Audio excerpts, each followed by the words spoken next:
Hey folks, it's recently come to my attention I am recording these videos wrong. Technology and I don't really go hand in hand. So I've got my phone turned the right way so that hopefully instead of just being a little half screen, my immense self can take up the whole screen. And the piece of tape is I'm covering the logo that's on my shirt.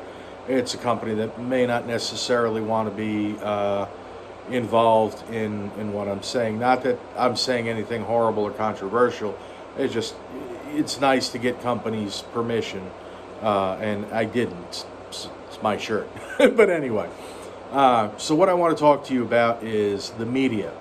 Right now we've got this trial going on, right? I think the kid's name is Kyle Rittenhouse. Long story short, there was rioting.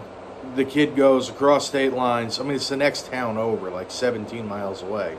But he crosses state lines, and he brings with him a weapon that he could not legally possess. And I believe, if I understand it right, he actually had someone else buy the weapon for him. And, that's a problem. We're not talking about that at the moment. What we're going to talk about, again, is the media.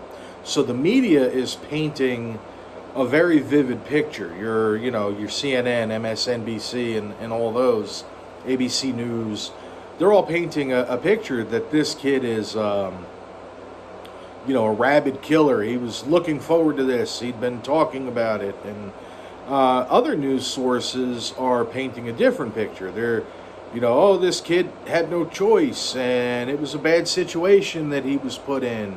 He had to defend himself, and somewhere in the middle there is where the reality is. So looking at it objectively after the fact, should the kid have been there? Probably not. Did the kid need to be there? Probably not. But you know what? Neither did the rioters or looters. And I think that's kind of a bigger question, as opposed to why this kid is being questioned as to why he was there. I think the bigger question is, why were all these bad actors, these people burning down the city, breaking store windows, stealing stuff, setting fire to things, destroying this city, why were they there and left unchecked? Because I saw a lot of the videos, and really they are. But the media, again, paints things, for whatever reason, in a light that they choose. Instead of being objective and being truthful, like we're trying to do here, albeit I'm giving you all the information after the fact, filtered through my own opinion, the media isn't doing that. And I would point to a case maybe some of you have heard, a kid called Nicholas Sandman. I think that's how you say his name.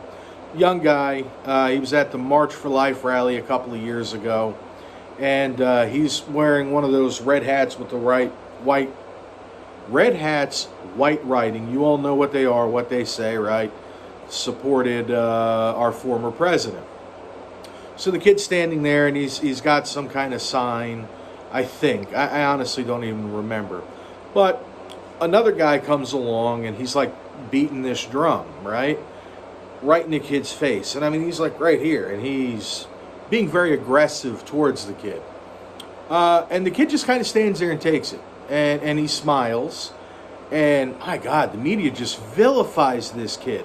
And they show this clip, this like minute clip of the kid standing there with the guy in his face and then smiling, and they're like, oh, look at this prick, he's making fun of this poor Native American man. Well, when you watch the entire clip, which is like 6 or 8 minutes, it paints a drastically different story. Instead of making it look like the kid comes and gets in the guy's face, you see the reality is that the guy comes and gets in the kid's face. Kid's just standing there. He's not bothering anybody. But the media paints him out like he's this horrible person. And they do what's called doxing, where they release this kid's name and his home address and his phone number and parents' number and where the kid goes to school and all this other private information or things that should be kept private, so that people can terrorize this kid and make his life miserable.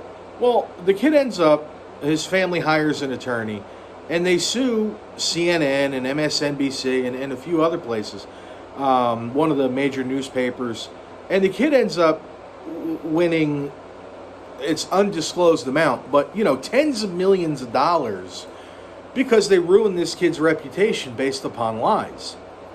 That's what you need to keep in mind when you're watching or reading or getting your news, is you have to bear in mind the narrative that one side or the other is pushing. And here's the thing. I really don't think anybody's giving us the straight truth anymore. I don't think that our cable news channels are being honest. I don't think our network news channels are being honest. I don't think that anybody on either side is being 100% transparent, because everybody seems to be filtering stuff through the lens of what they want you to believe instead of letting you draw your own conclusion. So think about that, talk about that, and talk about it with your family and your friends. What does everybody have to gain from this, and why would they be doing it to us? Anyway, talk to you guys later.